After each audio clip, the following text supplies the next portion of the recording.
Folks, a number of folks have been speaking about this particular bill. And again, it narrowly passed on the first vote. One of those folks is North Carolina Senator Thom Tillis, a Republican.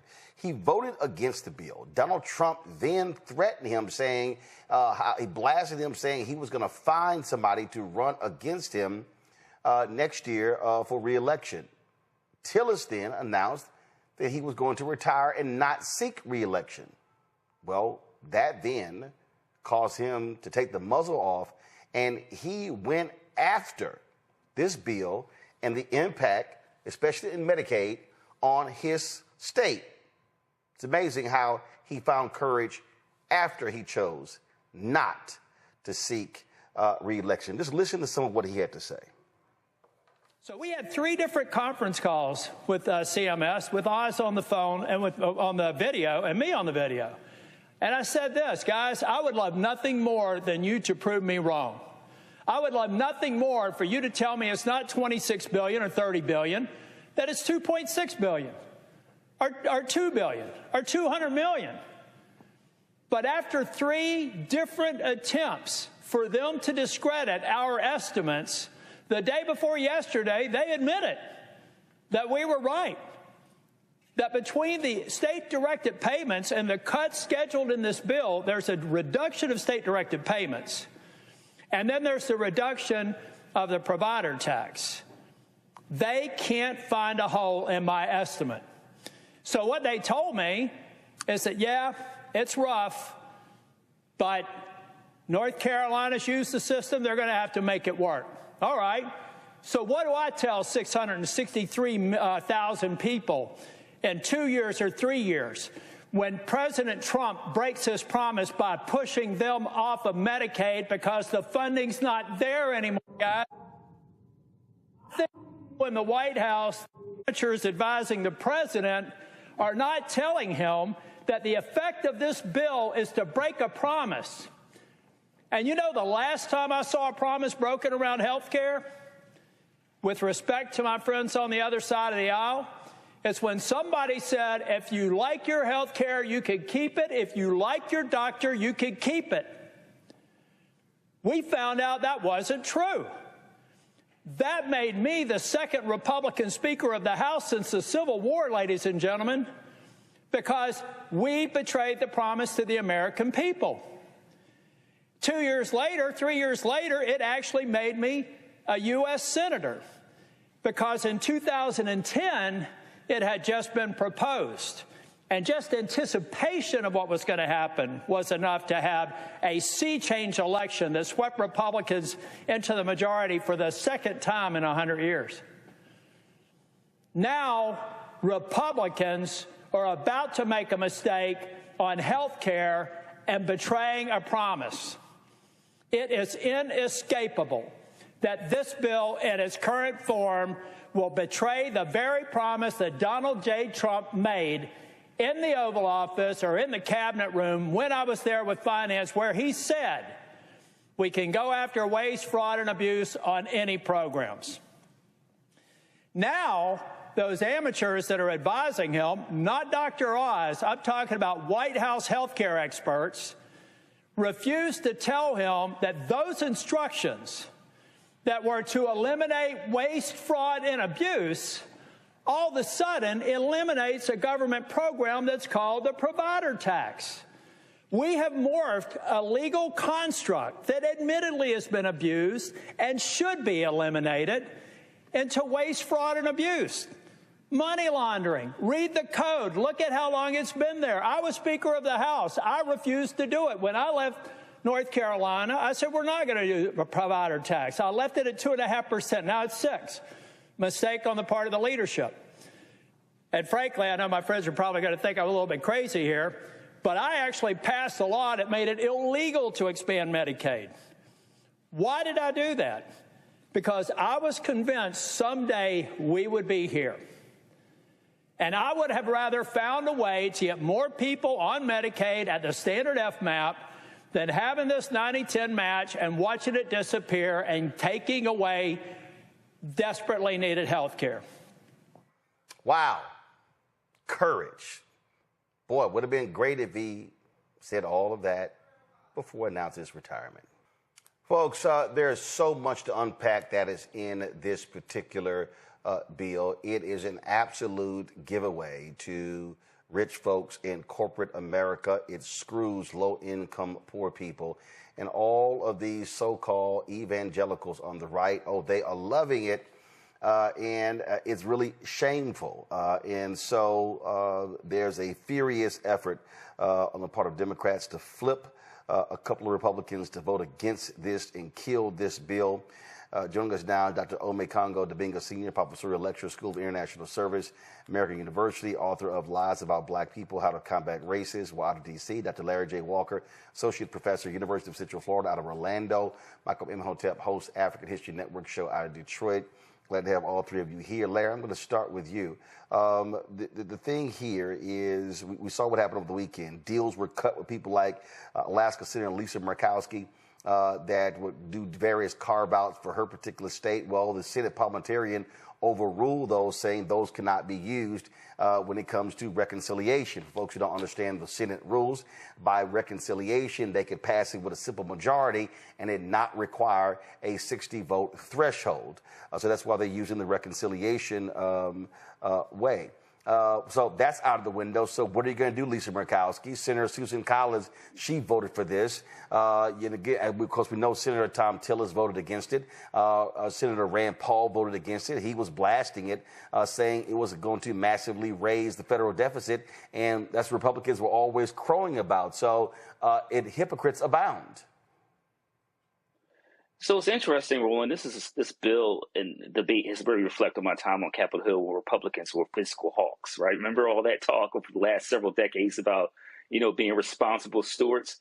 So we know that the CBO, the Congressional Budget Office, has said that this bill will add over $3 trillion to the deficit, and obviously not even talking about the economic healthcare impact in terms of more than 11 million people being kicked off of the healthcare, whether it's through the Affordable Care Act and various other mechanism. So this bill is going to have a tremendous, and not in a good way, impact on the U.S. economy, particularly the lives of everyday citizens. The other thing that we're not talking enough about, Roland, is the impact this is going to have on the ability for lower income, middle class kids going off to college. It lowers Pell Grants. It also makes it more difficult for people to take out student loans, PLUS loans. I believe it eliminates PLUS loans, et cetera. And doesn't give you a pathway to have your loans forgiven. This is going to impact in terms of individuals who are going to want to be dentists or physicians, et cetera. So the implications of this bill are far-reaching, and there are a lot of Americans who are sleepwalking through this. And by the time they look up over the next 2 to 3 years, it may not necessarily impact you, but it's going to devastate family and friends and other members of your community. And this wide-ranging bill it's just a travesty. In all my years working on Capitol Hill and following politics, I've never seen a bill like this with such a massive wealth transfer from low to moderate income families to wealthy families. What we hear people say, what they're saying is that flat out that this could be the biggest wealth transfer in American history. That's what we constantly are hearing on Makongo. Yeah, and it's happening right in front of all of our faces. And the fact of the matter is, you spent this whole segment showing what Reverend Barber is doing, and others. We talk about this every day, and all of us here are damn near 24-hour consumers of news. We haven't seen this anywhere. A study came out today that showed, like on Fox News, the ratio of them on Fox, I'm sorry, because it's not news. The ratio of them mentioning Medicaid versus mentioning Biden is 10-1. They mention Biden more than they do Medicaid. So the people who are watching that, so many people out there don't even know about this bill. And some who know about the bill don't even know about Medicaid being in it. And so the messaging has been very problematic. Democrats have gotten a lot better on the messaging on this particular issue, but people need to be, these senators, these politicians, these Democrats, they need to be out there with Moral Mondays. They need to be out here, talking about this every day. They need to be bigging up this platform because when we're talking about this wealth transfer, I'm just tired of seeing so many issues in this country. And I know we'll talk more about them tonight, immigration and other stuff, of people not feeling like something's going to bother them because they feel like it doesn't affect them. This is going to affect you. Oh, I got private insurance. It's not going to affect you. You think it's not going to affect you when more people are looking for, the fewer doctors that are available, or people are flooding the hospitals or flooding the network? We can go down the list of how many things that are going to affect people who think this bill won't affect them. But it's not going to happen unless we have more people like you, Roland Martin, like Reverend Barbers, who are out there telling the truth. And I applaud not only Reverend Barber, but all of the people of all backgrounds, religious, racial, cultural, gender, who are showing up with him and taking this message back to their communities. Because this is going to pass, Roland. It's going to pass. The Supreme Court and these Republican politicians have not stopped Trump on anything. They've slowed him down here and there, but they are going to give in, and we have to prepare for it. Michael, the Louisiana healthcare system is trying to let House Speaker Mike Johnson know this is an awful, awful bill. They dropped a statement. This is literally the entire Louisiana healthcare system. You see all of these logos here, where it says, on behalf of Louisiana's hospitals and largest healthcare systems, we come together as stewards of our community's health and well-being. Together, we are unified in our concern over the proposed cuts to Medicaid that are being debated in Congress. These cuts will be historic in their devastation and warrant our shared advocacy to protect our patients and the care we provide them at our hospitals and clinics. They lay out that the steep cuts will force consolidation of services, staffing reductions and closures, reducing healthcare access to everyone in our communities. Our rural communities will especially feel the impact, as many of these hospitals are already in difficult financial situations and are likely to experience a significant reduction of services. The potential impact will be felt by everyone in the state. Now, that's just the healthcare workers. You also have electrical workers, some 800,000 electrical workers, many of them who voted for Trump. They drafted this here. IBEW International President Kenneth Cooper said this budget reconciliation bill is a direct attack on working families, shoveling tax breaks to the rich while turning his back on the people who power this country. The IBEW strongly opposes any proposal that guts infrastructure investment, especially plans like this one that sacrifice existing economic development while providing no clear benefit to working Americans. At a time when we should be investing in energy independence at home, this bill forces our economy to rely on foreign adversaries while dramatically increasing energy bills for every household and draining local communities of the jobs they rely on. What they're talking about right here, all of those green economy, green jobs that are being slashed. They are gutting electric vehicles, tax breaks for solar, things along those lines. IBEW says, make no mistake, this bill will cost hundreds of thousands of good-paying construction jobs, billions of work hours, and hundreds of billions in lost wages and economic benefits to America's middle class. I'm sure a lot of those white electrical workers who voted for Trump are now kicking themselves in the butt, Michael. We tried to tell you. Absolutely, we tried to tell you, and the urban area, the rural areas are going to be hurt even more by this bill. Like Louisiana, okay, they voted for Trump, former Confederate state. When we look at Medicaid, for instance, the bill is estimated to cut $1 trillion from Medicaid by 2034. Okay. Now, it's also important to understand that there's about 72 million people in America on Medicaid. 20% of them are Black. Okay. 20% of them are African Americans. When we look at, you're going to have cuts to SNAP. Okay. SNAP food assistance.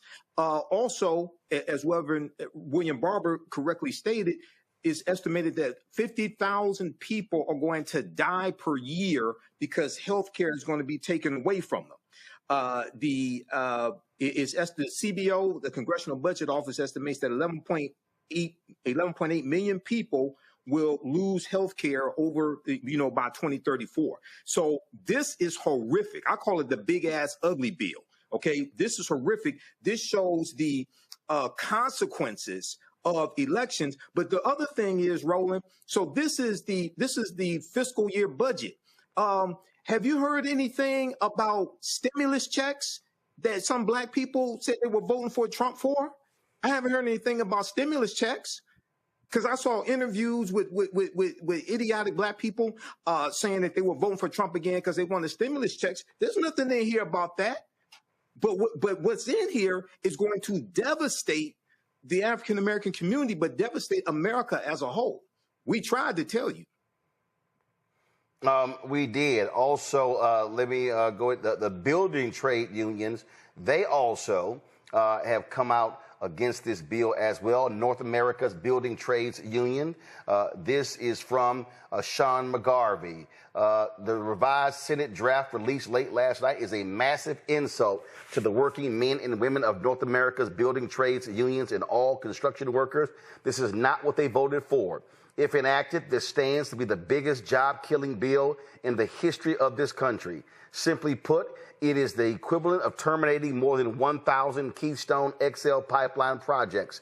In some cases, it worsens the already harmful trajectory of the House-passed language, threatening an estimated 1.75 million construction jobs and over 3 billion work hours, which translates to $148 billion in lost annual wages and benefits. These are staggering and unfathomable job loss numbers, and the bill throws yet another lifeline and competitive advantage to China in the race for global energy dominance. Our 3 million members are ready, willing, and able to build this country into the world's undisputed energy superpower, but this bill takes their jobs away and undermines that mission. Well, guess what, Larry? The person said, this is not what we voted for. This is what you voted for. I don't know what the hell all these people keep saying. It is what you voted for. Now they are seeing the reality of what we kept saying and what was going to happen if Donald Trump got back into the Oval Office. Yeah, so people voted in November. They thought bad for you and not for me. Yep. But they weren't listening or either misinformed. But we all have to pay the toll now. Everyone's going to have to pay the toll. And you know, Roland, interesting about all this, we all talk about what the federal government has done in dramatically pulling back funding from various health indices in terms of research, et cetera. I don't think people realize we're not headed for a recession. We're headed for a depression in a couple of years, because what you have is literally, we're not even talking about all the federal workers that lost jobs, but you're talking about tens of thousands of jobs lost in healthcare, higher education, building trades, et cetera, over the next couple of years. You combine that with dismantling the social safety net, and you're talking about tremendous political, economic, social upheaval that people haven't seen in generations. We thought we had it bad during the Bush Jr. administration in terms of those hard economic times. It's going to be far worse. So we're beyond the time of this idea of Republicans being compassionate conservatives. Now it's each your own. And you're right about people who voted, particularly, like I said, the labor unions. The Biden administration saved pensions, and VP Harris was the deciding vote. And unfortunately, many of those individuals who benefited or had family members benefited didn't support her. And once again, in terms of working class labor unions, those well-paying jobs, those jobs are going to disappear. All this green energy jobs, all the infrastructure money that we got from the infrastructure bill to build roadways and highways, et cetera, that money is going to be gone. And then those jobs are going to be gone. People won't have access to health care. They won't be able to get important services in terms of Medicaid. That'll all disappear. So you combine that with a country who is dramatically increasing the funding for ICE, it'll make it literally the largest, in terms of what we do in terms of, policing in the country. It'll make it larger than FBI and some of these other entities we've known for decades. So you combine that with ICE and policing in neighborhoods, and we're seeing right now, that'll only increase. But the response to that will be concerning, as the violence that individuals will respond with when they see individuals in their community they don't have anything to eat. Well, I don't give a damn what he has to say. I don't believe anything that he says, but guess who's a little perturbed by what's going on here? Oh my God, Elon Musk. So if you, this is what he sent out earlier today. I got a kick out of this. Every member of Congress who campaigned on reducing government spending and then immediately voted for the biggest debt increase in history should hang their head in shame. And they will lose their primary next year if it is the last thing I do on this earth. Well, we tried to tell you too, Elon, and all your entire business is predicated on those clean energy, green bill, tax cuts, and they're all about to go bye-bye. So, Omekongo, FAFO 2025. FAFO 2025, 2026, 2027.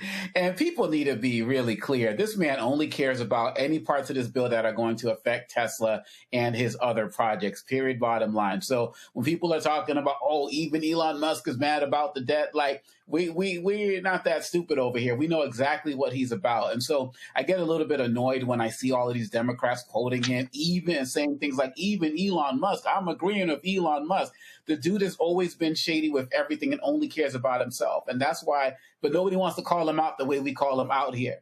And he's going to say something tomorrow or the next week. And then what is it going to be? Is he going to say, I'm going to start funding Democrats' campaigns? Are Democrats going to start taking his money? They're already pushing people aside like Jasmine Crockett and the like. So what the hell are they going to be doing next? I'm afraid about some of these shady alliances that are going to be made. But Elon Musk with the Democratic Party shouldn't be worth a grain of salt. And when he puts out these particular types of comments about, oh, I'm going to make sure people don't get reelected and so on and so forth, he's only going to put people in interest who are going to go there and make sure that his interests are protected, not the interests of the American people. This man has been part and parcel to the destruction of American society through his fake department and through Trump giving him access to pretty much everything. And he's part of our downfall as well. And he can't escape that smoke. This is a piece that was written in May, and it says the headline is 10 sneaky sleeper provisions in Trump's big, beautiful bill. It said yet more horrors are hidden in the fine print. And when they went into it, crippling courts. The bill will actually prohibit any funds from being used to carry out court orders holding executive branch officials in contempt. So they want to gut the power of the federal courts. Bonus for tax prep industry.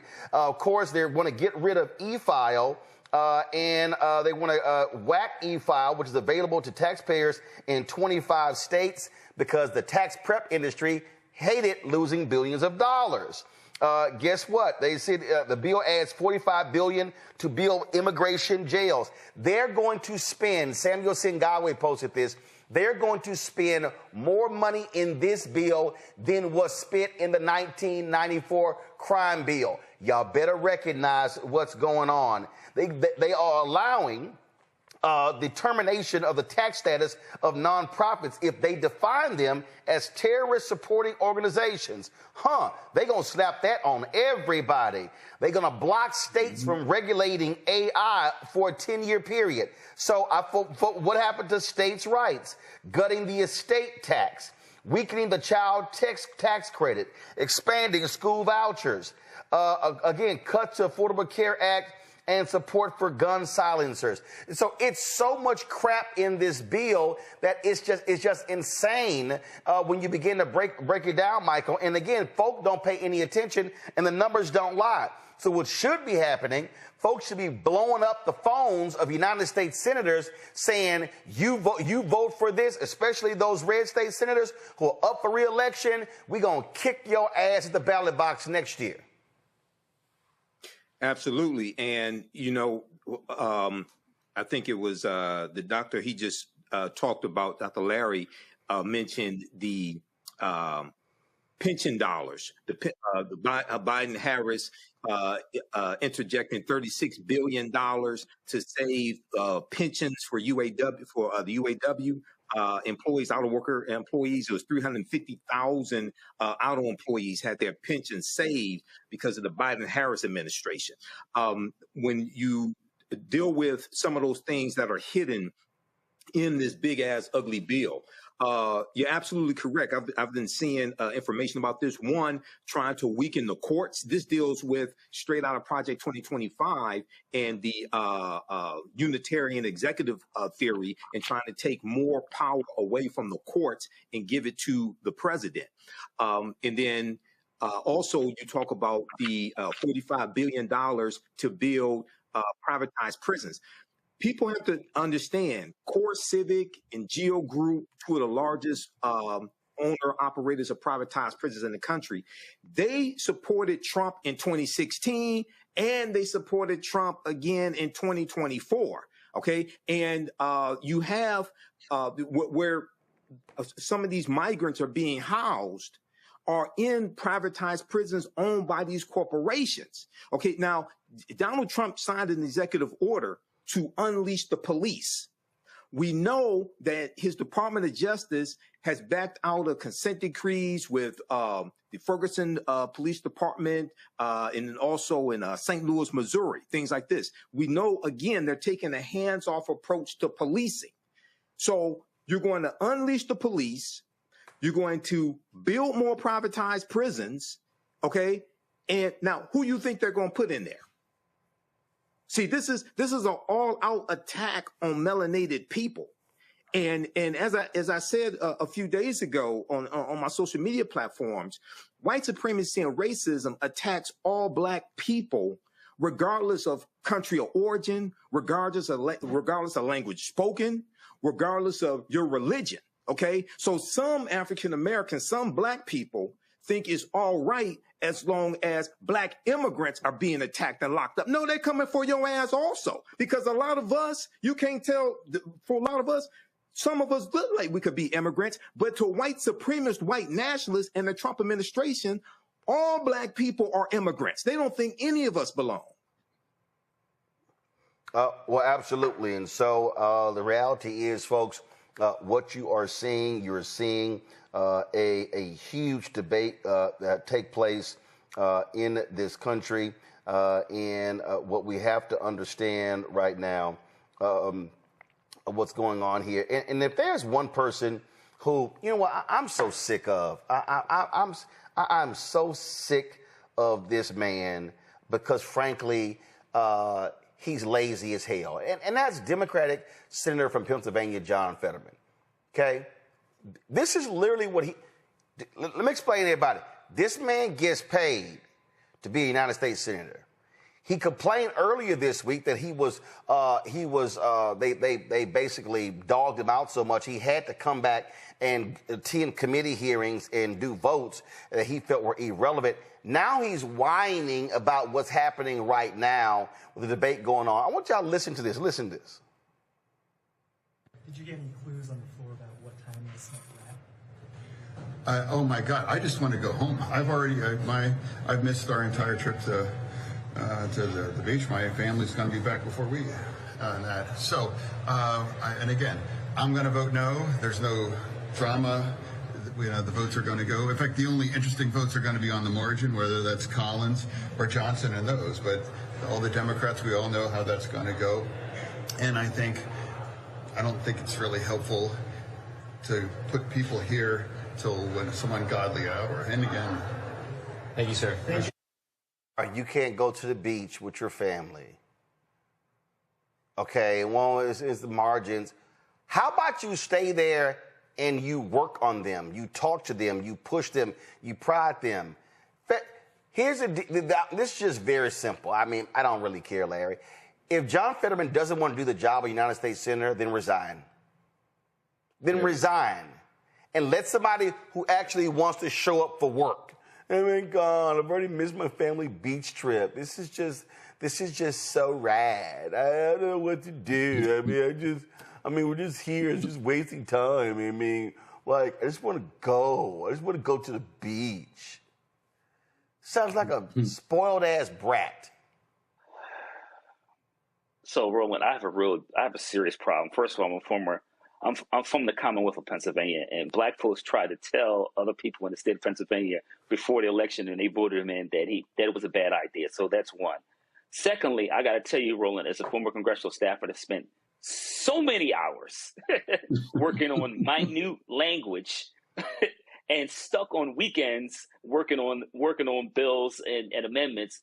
I have a problem with someone who's getting paid and is only one of 100 individuals in this country that hold the kind of power he does as a U.S. senator. So listen, and I have a problem. He's just casual, not only casual appearance, but how casually he just says these things like he doesn't represent an entire state.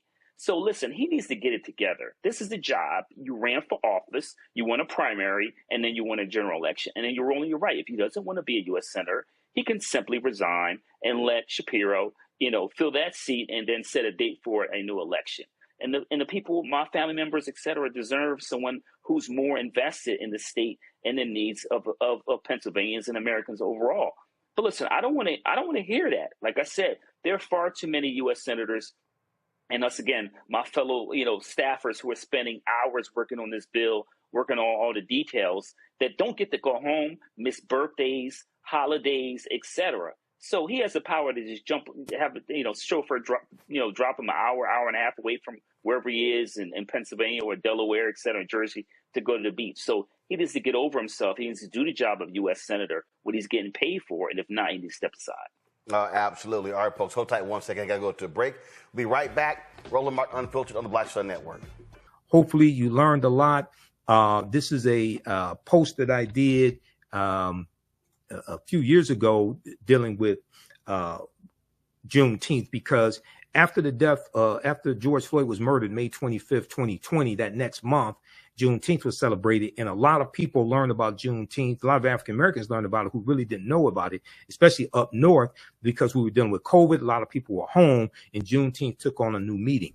I did this post on Facebook. I said reparations, the George Floyd Justice and Policing Act, voting rights, etc., are all connected to Juneteenth and the history of what happened after the Civil War. Okay, America needs a massive history lesson.